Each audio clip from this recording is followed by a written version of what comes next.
Vishnupada Paramahamsa Parivar Jagachaja Asotar Shishiman is Divine Grace A.C. Bhaktivedanta Swami Srila Prabhupada Ki Jai Ananta Kori Vaishnavrinda Ki Jai Namacharya Haridas Thakur Ki Jai Prem Sako Sri Krishna Chaitanya Prabhu Nityananda Shri Advaita Gadadhar Sri Gaur Bhaktivinoda Ki Jai Shri Shri Radha Krishna Gop Govinad Syama Kund Radha Kund Giri Gaurang Ki Jai Shri Vrindavan Dham Ki Jai Navadvip Mayapur Dham Ki Jai Sri Jamunamaya Gangamaya Bhakti Devi Tulsi Devi Ki Jai Srila Prabhupada Ki Jai Srila Bhakti Siddhanta Saraswati Goswami Maharaj Prabhupada Ki Jai Gaur Premananda Haribo. All glories is some devotees. All glories is some devotees.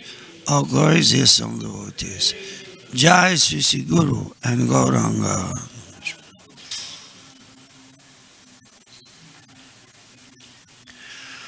Om Namo Bhagavate Vasudevaya.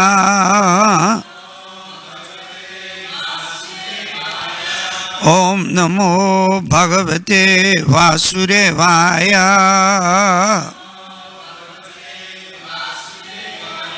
Om Namo Bhagavate Vasudevaya.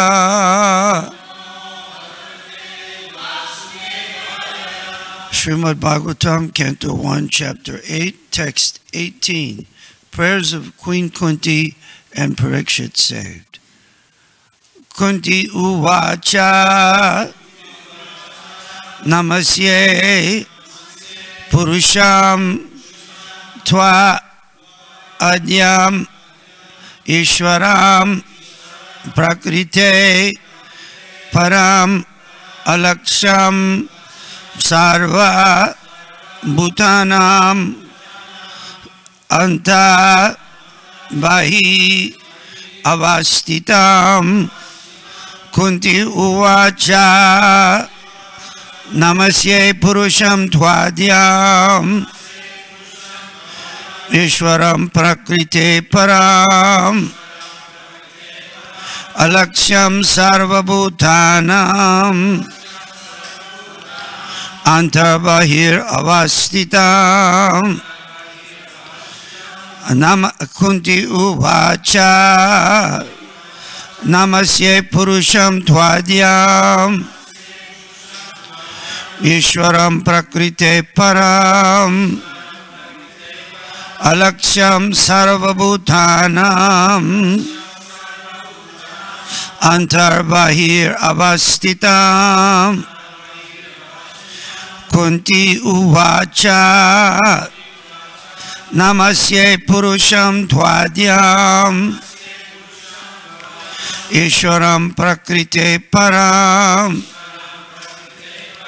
Alaksham Sarvabhutanam Antarbahir Avastitam. Kunti uvacha Namasye Purusham Tvadyam Ishwaram Prakrite Param Alaksham Sarvabhutanam Antarbahir Avastitam. Kunti uvacha Namasye Purusham Tvadyam Ishwaram Prakrite Param Alaksham Sarvabhutanam Antarbahir Avastitam. Kunti uvacha Namasye Purusham Tvadyam Ishwaram Prakrite Param Alaksham Sarvabhutanam Antarbahir Avastitam. Namasye Purusham Tvadyam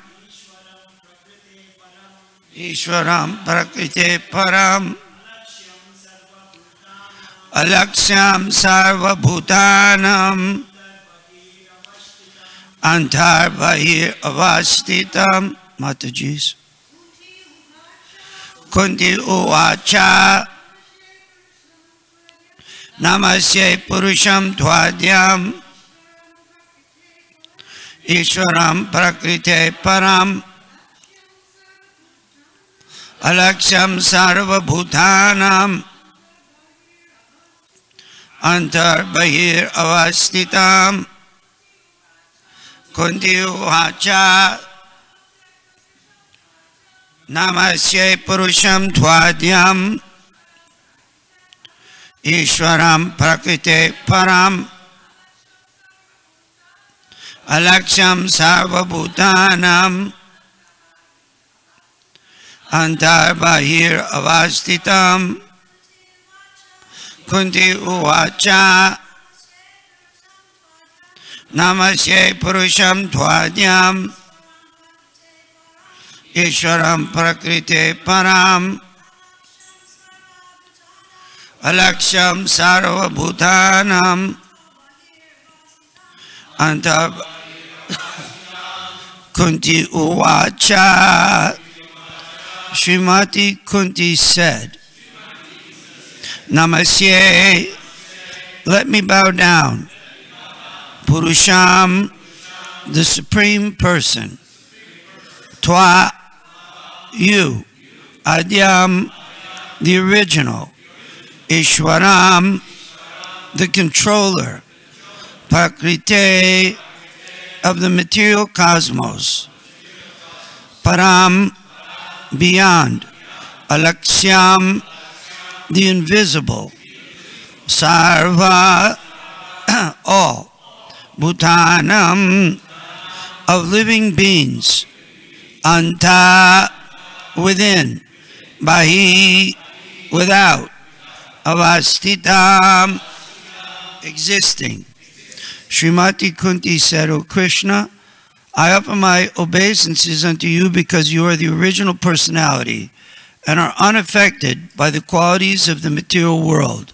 You are existing both within and without everything, yet you are invisible to all. Purport by Srila Prabhupada. Srimati Kunti Devi was quite aware that Krishna is the original personality of Godhead, although he was playing the part of her nephew. Such an enlightened lady could not commit a mistake by offering obeisances unto her nephew. Therefore she addressed him as the original Purusha, beyond the material cosmos. Although all living entities are also transcendental, they are neither original nor infallible. The living entities are apt to fall down under the clutches of material nature, but the Lord is never like that.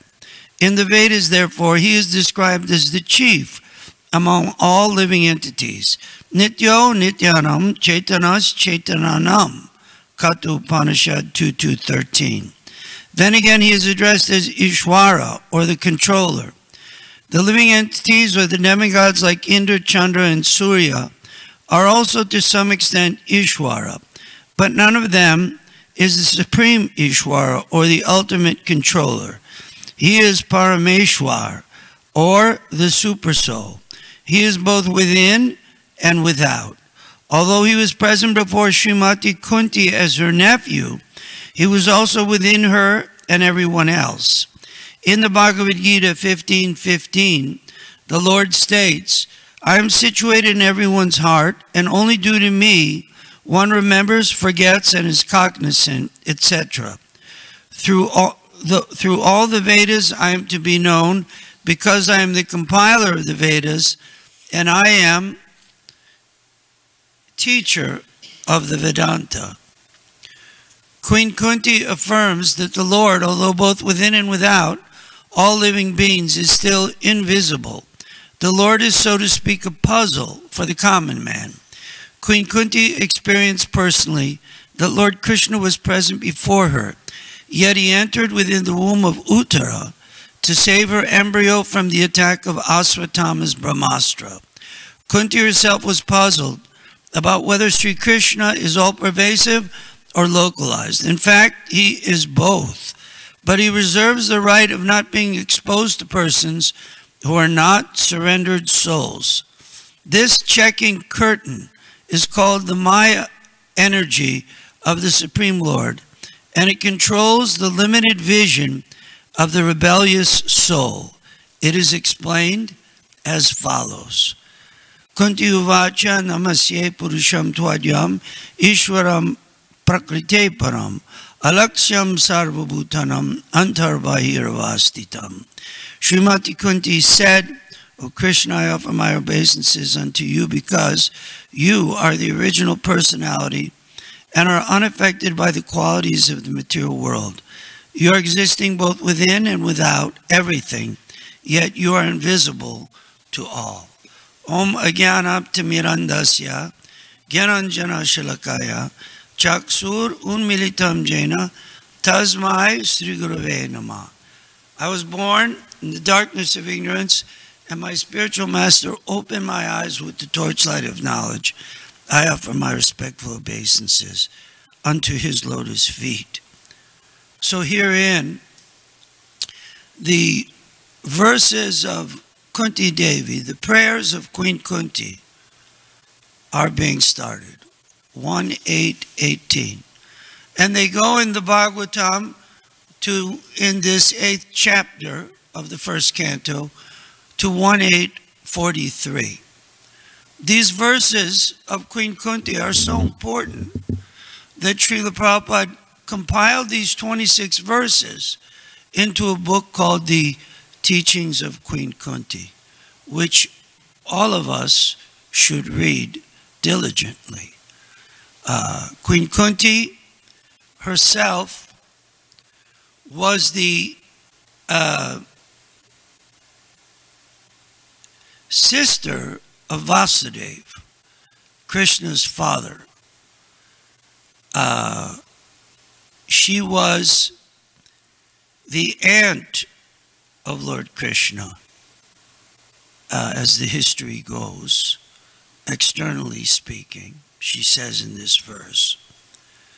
And when she was very young, too young, she was in the kingdom of Kunti Bhoja, King Kunti Bhoja, where she received her name Kunti.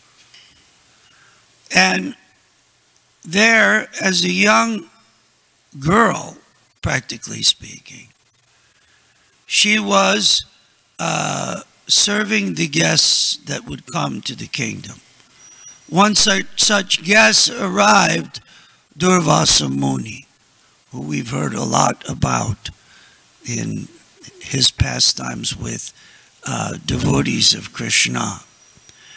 And she served Durvasa Muni diligently, so much so that he gave her a benediction, that she could have this mantra, that she could call any demigod and call on the demigod to come personally before her.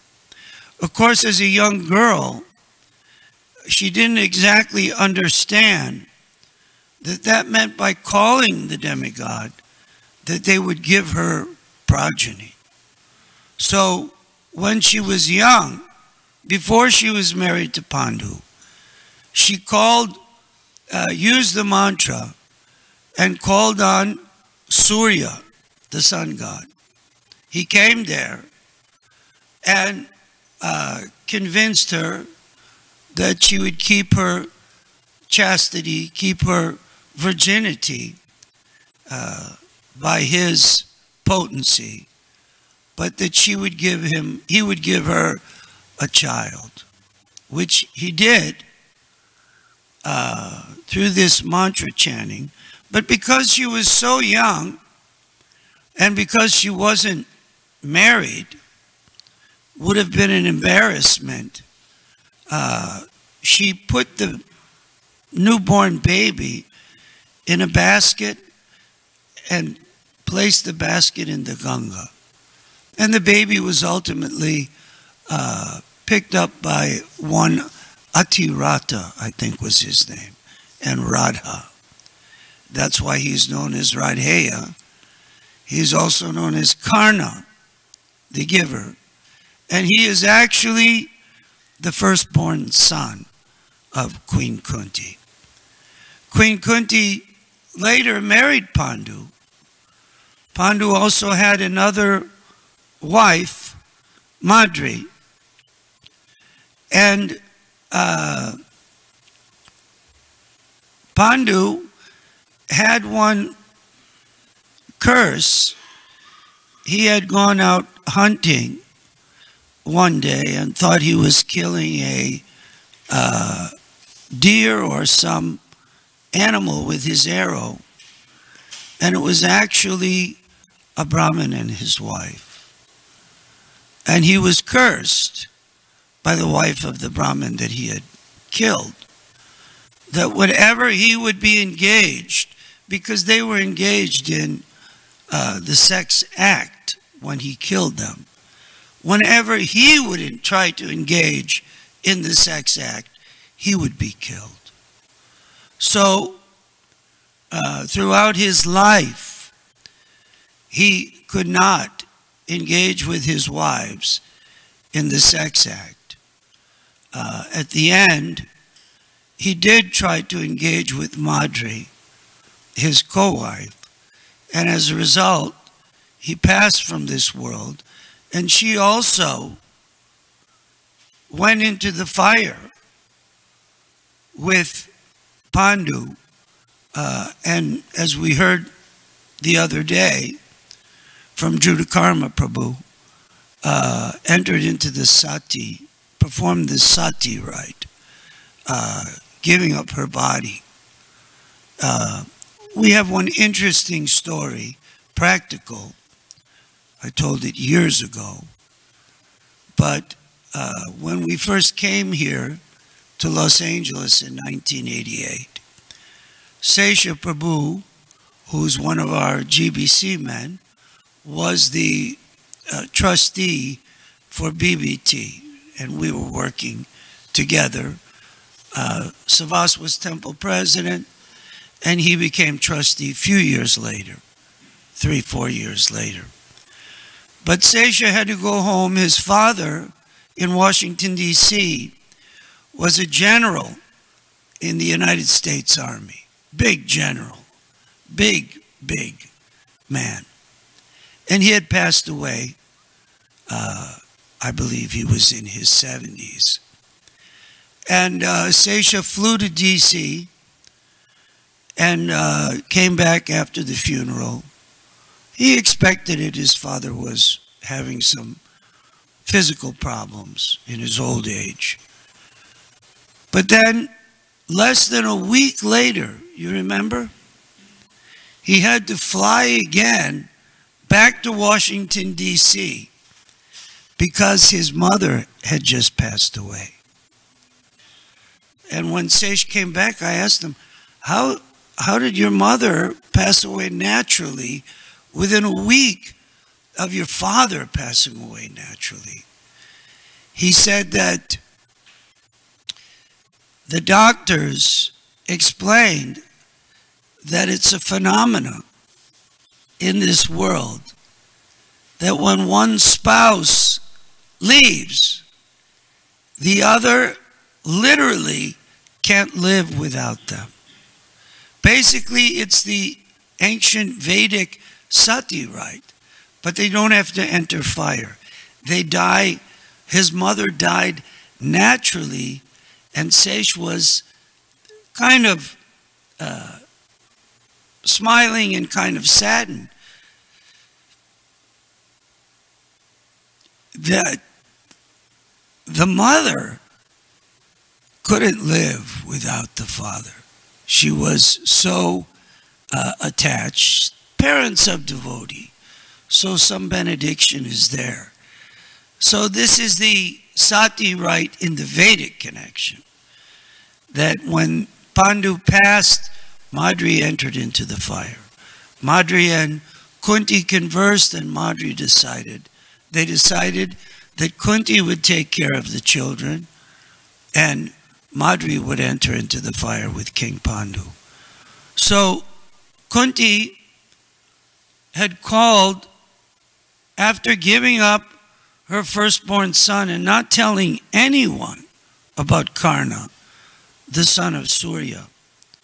She used the mantra that she was given by Durvas to call on Dharmaraj for King Yudhisthira, for Yudhisthira, her son. She called on Vayu, and Bhima was born.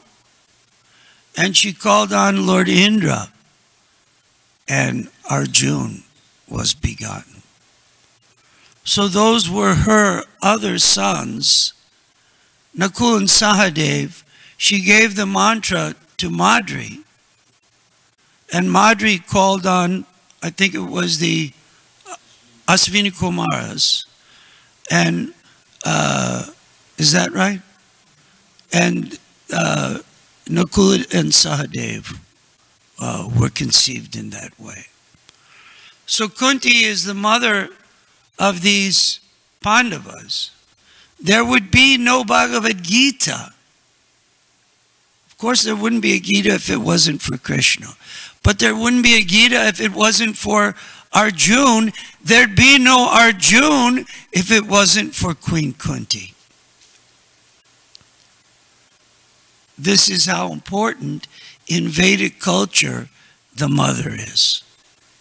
7 mothers are worshipped. They're worshipped in Vedic culture. Srimad Bhagavatam explains, Ado Mata Guru Patni Brahmani Raj Patnika Denur Datri Tata Prithvi Saptamata. The original mother, the wife of the Guru, the wife of the king, Rajpatnika Denur, the cow, she's our mother, Datri, the nurse, midwife, Prithvi, the land. 7 mothers are worshipped in our Vedic culture. So for someone to say that the Vedic culture puts women down, or actually there is no culture that puts women up more than our Vedic culture. They are worshipped.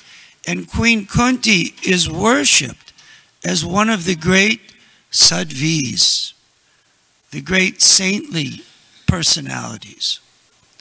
She kept this secret throughout her life about her son, Karna. And at the end, in the Battle of Kurukshetra, she told Karna that actually, I am your mother who abandoned you. And Arjuna and Yudhisthira and Bhima, Nakul and Sahadev are your brothers.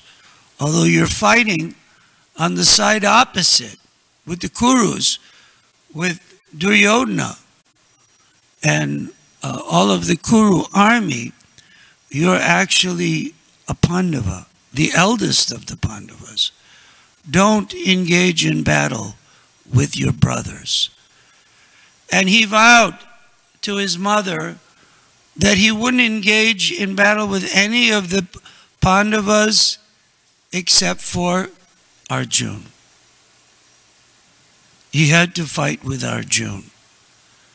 And even though it was his younger brother, he assured Kunti that she would still have 5 sons, no matter what. Because if Arjuna was killed, she'd have him as son. If he was killed, she'd have Arjuna.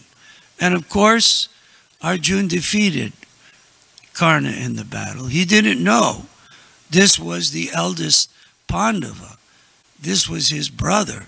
He had no idea till much later, after the war, when Kunti actually admitted and received a curse from her other eldest son, Yudhisthira. He didn't just curse the mother, he cursed all womankind. according to Mahabharata. You know the curse. I didn't make this up.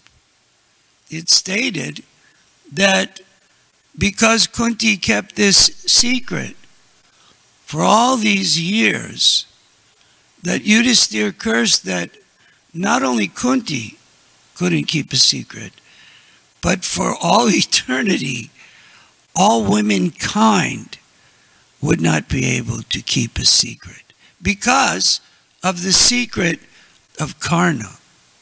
So these pastimes of Queen Kunti are so amazing. And she gave us so many beautiful prayers in this chapter, these 26 next verses, 25 more after today. She gave so many verses. Namo Pankaja Nabaya, Namo Pankaja Maline, Namo Pankaja Netraya, Namaste Pankajangraye. My Lord, you are just like a lotus. Your belly is like a lotus. Your eyes are lotus. There are lotuses on your feet. Your glance is like lotus. You are the lotus Lord. I offer my obeisances to you. She prayed, Viparu Santu Ta Shashvat, Tatra Tatra Jagat Guru. She wished, so many calamities happened.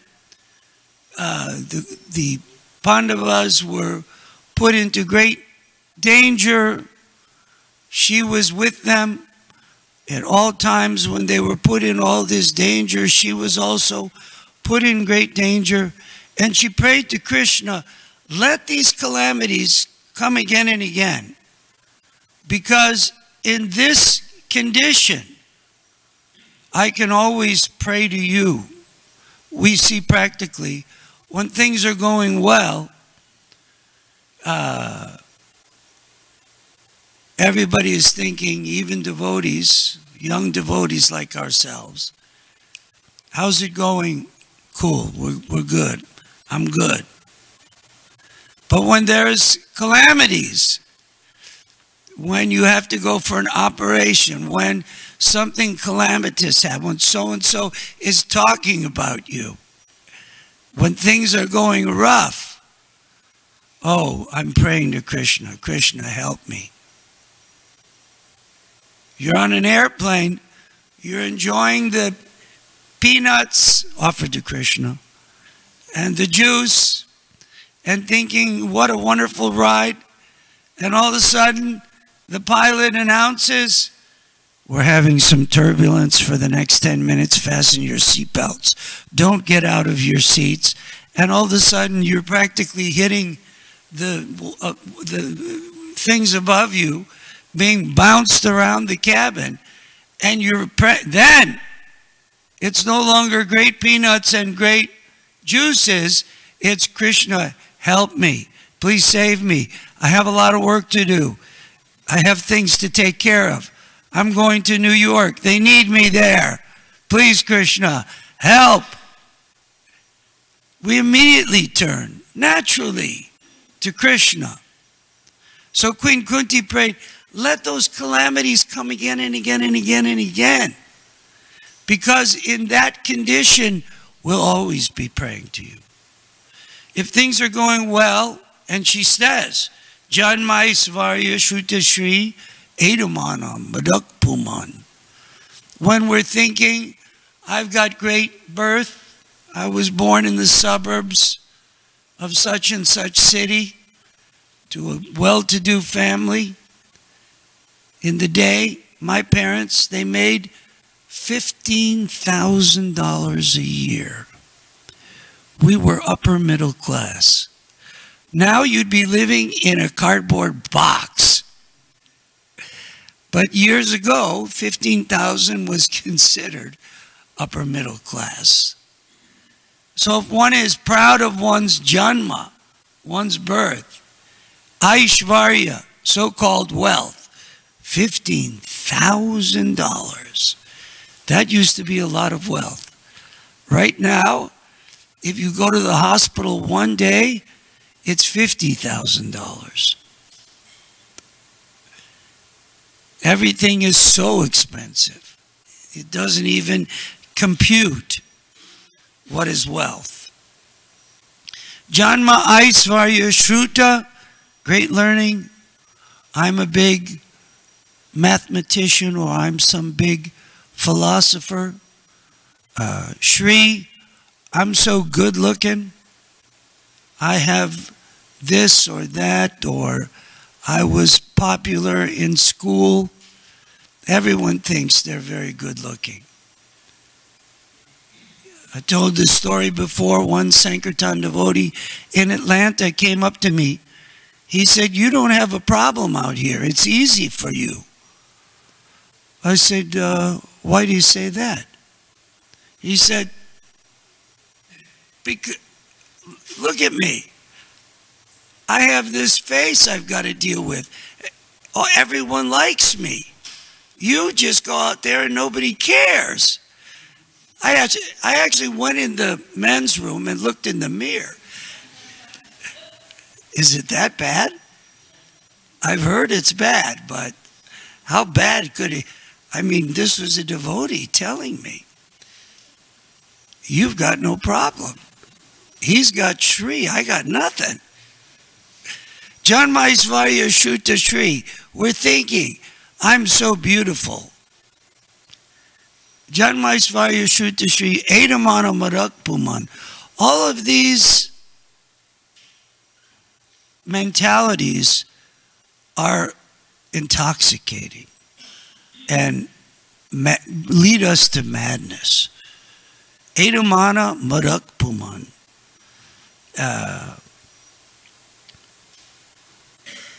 You cannot, Queen Kunti prayed that one who has this, and Srila Prabhupada said, one who is intoxicated with Janma Aisvarya Shuta Shri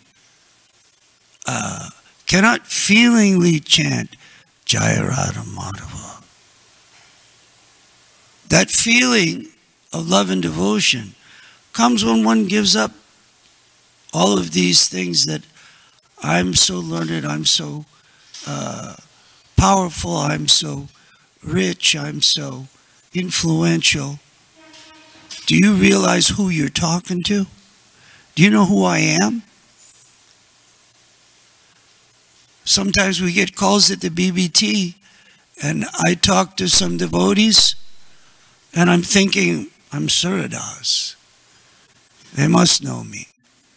So someone's saying, yeah, I'd like to order books. I said, okay, let me get the person who takes the orders. They said, who is this? I said, this is Suradas. And the person on the other end says, can you spell that? I was thinking, they don't even know who I am. That intoxication makes it so you can't chant feelingly Jai Radha Madhava. So Kunti prayed all these beautiful prayers. Twayi me nanya visaya, matir madhu pate sakrit, ratim udvadad adau, gange vaugam udanvati. Just like the Ganga flows into the river, into the ocean, the sea, let my mind constantly flow and be attracted to you, O Lord. What a beautiful meditation. This is Krishna meditation. That our minds be totally absorbed in Krishna. Krishna's pastimes, Krishna's instructions, and Krishna's service.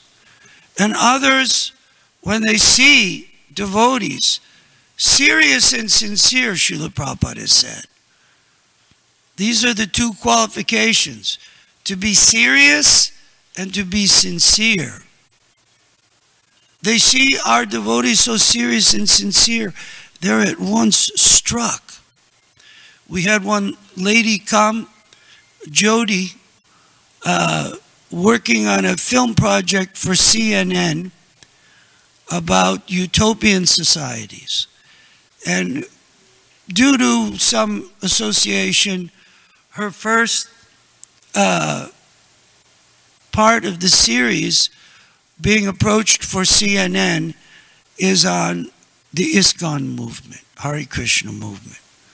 So she came to the temple. First she met Swavas Prabhu.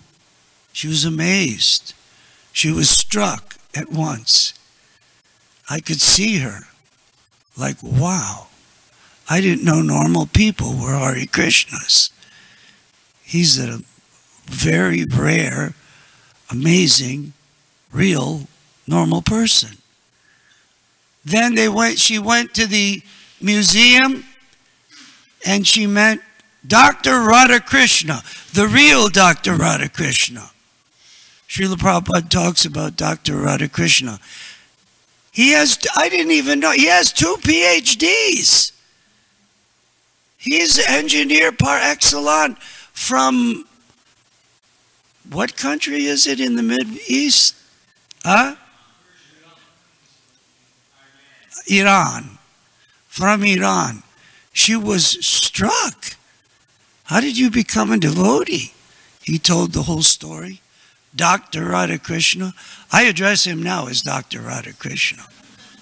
I had no idea. So I said, well, let me show you the deities. Now it's 5:30. The curtains are open. We walked in the temple room.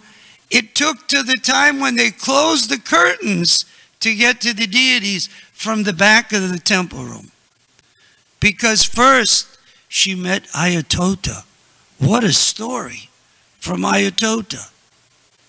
His mother had given, when he was a young boy, some first aid to the devotees when they were doing Harinam years ago down their street in East LA. And he was there when the mother gave the Band-Aid. Somebody had thrown something and they gave something. And he never forgot the Hare Krishnas. Even he was in gangs. She was like, you were in a gang? Even he was in the prison, he explained to her. Krishna saved him, and Krishna brought him back to do this service. She was filming him, taking notes, and practically in tears. And then she met some other young devotees, one lady from some East Bloc country who was a folk singer, and somehow JC walked in and she interviewed him about his life and his devotion to Krishna. And then she met one Indian Mataji. I still don't even know her name. I'm supposed to arrange for her to get a real filming in the near future. She's some big IT Mata who was sitting chanting japa very quietly. Hare Krishna, Hare Krishna, Krishna Krishna. And she thought, well, who's this young, nice person? And she interviewed her for 10 minutes. And by the end of all these interviews, she met Balai, Mother Balai, struck. Coming from this family so many years ago, 1967, still chanting, hanging in the... We didn't even get to the deities. Devotees were so amazing. And she wanted to go to the restaurant when they closed the curtain. And as she left, I could hear her crying from the amazement and being moved by the devotees. So we should all see devotees are very special people. I had no idea, Dr. Radhakrishna. I had no idea, lady sitting chanting. She's big engineer, and she's sitting in the temple room after work just chanting her japa. Hare Krishna, Hare Krishna, Krishna, with sari and tilak. I was amazed. I had no idea the story of Ayatota. I knew he was quite a character, but I didn't know the details. So we should be very careful to be aware of our surrounding God brothers, God sisters. Take their advice. Know that pleasing them is pleasing Krishna. Pleasing, Prabhupada said, the temple president, GBC, that's pleasing Krishna. Following their order, that's following the spiritual master's orders. Srila Prabhupada's orders, that's following Krishna's order. If you don't please the temple authority, if you're working independently and they're not satisfied, temple president, GBC, and Vaishnav community, then you're not pleasing Srila Prabhupada. You're not pleasing Krishna. So we have to be very careful to make sure that we are engaged properly in Krishna's service under the guidance of Queen Kunti. All glories to Sri Guru and Gauranga.